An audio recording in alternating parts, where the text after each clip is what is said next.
తానుతో ప్రేమను నేపాలంటే ఎంతో చాతురి అవసరం. చాతుర్యం కావాలి.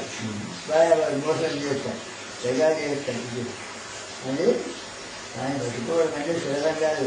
ఎన్నో పరీక్షలు ఉంది. మొదటి కారణం కృష్ణుడు. కారణం వాడిని పట్టుకోవడం వాడి చాతుర్యం. చాతుర్యం వాడిని మోసం చేయాలంటే నీకేం చాతుర్యం పని కాదు, వాడినే మోసం చేస్తాను. అది ఎందుకు? మనస్సు అతిగా వ్యాకులమైతే ధర్మంతో పాటు సిగ్గు కూడా అదృశ్యమైపోతుంది అనే విషయాన్ని కూడా జ్ఞప్తిలో ఉంచుకోవాలి. అందువలన నాయన ధీరుని మనస్సు అతిగా వ్యాకులమైతే ధర్మంతో పాటు సిగ్గు కూడా అదృశ్యమైపోతుంది.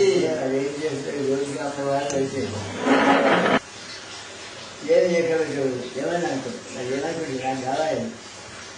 అట్లా మానవుడు పూర్వీకం వారు ఏంటి సిద్ధులు చెప్తుంటే ఆడవాళ్ళకి అందరా చెప్తాను. సిద్ధులు ఏమన్నారు ధర్మం కూడా ధర్మం అనే స్టేటు నైజెంట్ రాజా ఆ చైతన్య చేశాను. ధర్మం అనేది ఒక స్టేటు కట్టింది, వృద్ధి కట్టింది.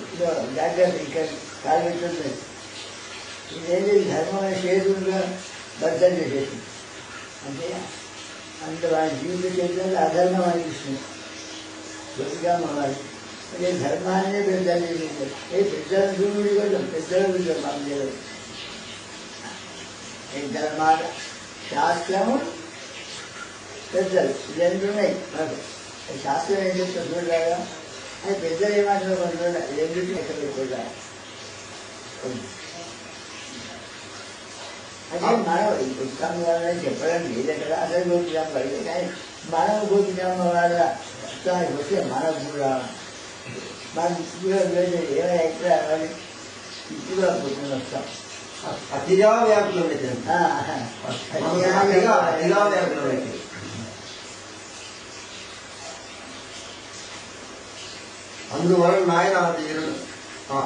అందువలన నాయన ధీరుని వలె సాగిపోతుంటే కాను ప్రేమ అనుభవానికి వస్తుంది. అలా కాకపోతే ఎంతో కష్టమవుతుంది. పూర్వరాగం నిజంగానే చాలా కష్టంగానే ఉంటుంది. ఈ పూర్వరాగం అంటే అనురాగం రాక పూర్వం. మొట్టమొదటిగా ఆ చేప బావిలో ఉన్నది కొంచెం ఏదో నీరు కలుగుతాయి. అట్లనే మరి గుండె కూడా కలుగుతుంది. దొరికింది దొరకాలి. దొరకాయి పరిస్థితి దొరకాలి ఆశ ఇది అనమాట. అసలు ఈ బదానికే రాగలరు. వారికి రుచి లేకపోతే కూడా రాదు. వారికి లేకపోతే ఈ బదానికి బస్తికే రాగలరు. వచ్చిందంటే ఏదో ఉండలేదు. ఒక విధంగా చూస్తే భరించడం కష్టమే.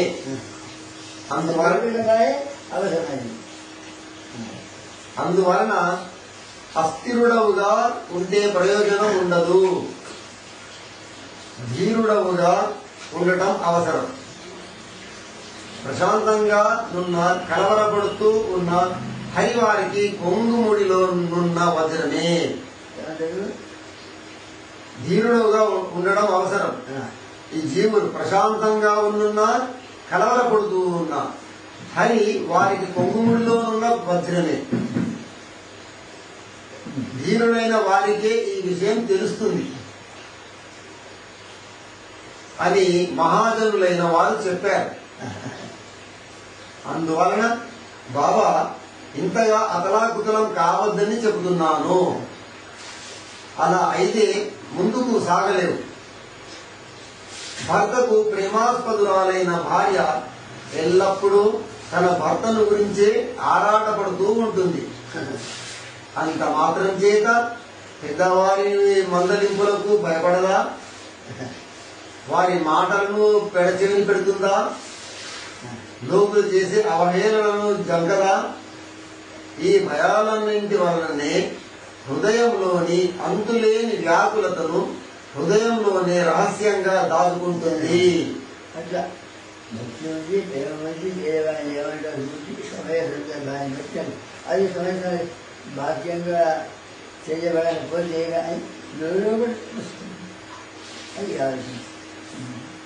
బాబా అందువలననే రహస్యంగా ఉంచుకోండి అని చెప్తున్నాను. మూతలు పెట్టి ఉంచితేనే త్వరగా పక్వానికి వస్తుంది. ఈ విషయాన్ని నీవు రోజు చూస్తూనే ఉన్నావు కదా. ప్రాణమే అయిన రాధ మకరందం పూత పూసిన నీ జాబును అందుకొని మనస్సు హృదయం ఆనందంతో మత్తిల్లిపోయాయి. ఇది అసలు బాగా లేఖ వస్తుంది. అట్లా పైన వస్తుంది. హస్తం కళాన్ని పట్టినది, కలం లేఖ అడ్డుపడింది. ఎందుకంటే ఆయన మనస్సు కలం లేఖ అది అది చదువుతుంది. అది ఎవరైనా లేవని మళ్ళీ రాసి కూర్చోరు. అది 50 సార్లు చదువుకుంటాం. ఏదో 250 అని సరే. అట్లా రసూ లేఖ అంత మనం చూసుకోవాలి. ఎంతమంది ఇక్కడ 4 రోజులంతా చదువుతారు లేఖ అన్నట్టు. అది చెప్తాను. ఇక్కడే ఒక మాటను చెప్పని, నిన్ను నీవు ఇలా హేయమైన పాపివిగా ఎన్నడూ తలంచవద్దు. అనుకోవాలి. మహారాజమయ్య ఆయన జడ్జి గారు ఉండేవాడు. అదే ఖమ్మంలో ఉన్నాడు. మన మహారాజా మగేందంటే అట్లా అది ఆయన చూపిస్తాడు. ఆయన కూర్చోవాల్సి అట్లా అనుకోవద్దు. అనుకోవాలి. మరి లేదు కదా పరిస్థితి. లేకుంటే ఉండదే బాగుంది. అది కింగ్ ఆఫ్ కింగ్స్ ఆ సృష్టిస్తుంది. రామచేస్తున్నాడు ఒకసారి ఏకాంత రాస్తాడు. అది హ్యాపీయెస్ట్ మ్యానర్స్, అది హ్యాపీయెస్ట్ మ్యానర్స్, అది హ్యాపీయెస్ట్ అందరికంటే ఆనందంగా ఉండాలి. ఒకవేళ ఆ ఆనందాన్ని చూసింది అన్యం గుర్తించి అనన్య కృష్ణనామాన్ని స్వీకరించిన వారి చెంతకు వెళ్లేందుకు కూడా పాపం భయపడిపోతుంది. పాపం నేను మహాపాపమే. రాజాకి భక్తుడు నేను మహాపాపాన్ని బాబా నేను మహా సభ్యుగా పోయి బాబా కంటే ఆయన శ్రీధర బాబా నోషన్ సభ్యుగా అట్లా అంటారు. కేవలం ఒక్క మారు కృష్ణనామం స్మరిస్తే ఆ స్మరించిన వ్యక్తిని సుదర్శన చక్రం 4 దిక్కుల నుండి రక్షిస్తూనే ఉంటుంది. చక్రం చేస్తుందా నేను చక్రం కావాలి. అంతేకాదు కృష్ణుడే స్వయంగా అతన్ని రక్షిస్తూ ఉంటాడు. ఇక పాపం అనేది అతని వద్దకు ఎలా చేరగలుగుతుందో చెప్పు.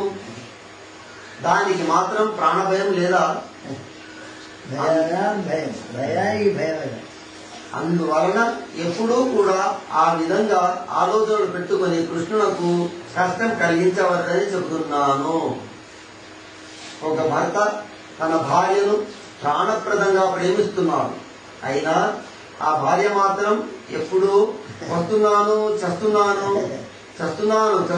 అని భర్తతో అంటూ అతనికి అర్థం లేని కష్టాన్ని కలిగిస్తుంటే దానివల్ల ఆ భర్త మనసు ఎంత బాధపడుతుందో ఆలోచించి చూడండి. అదేవిధంగా మీ వంటి భక్తగణం మిమ్మల్ని మీరు పాపులం అని అనుకుంటుంటే కృష్ణుడు ఎంతో బాధపడతాడు. అందువలన ఈ విధంగా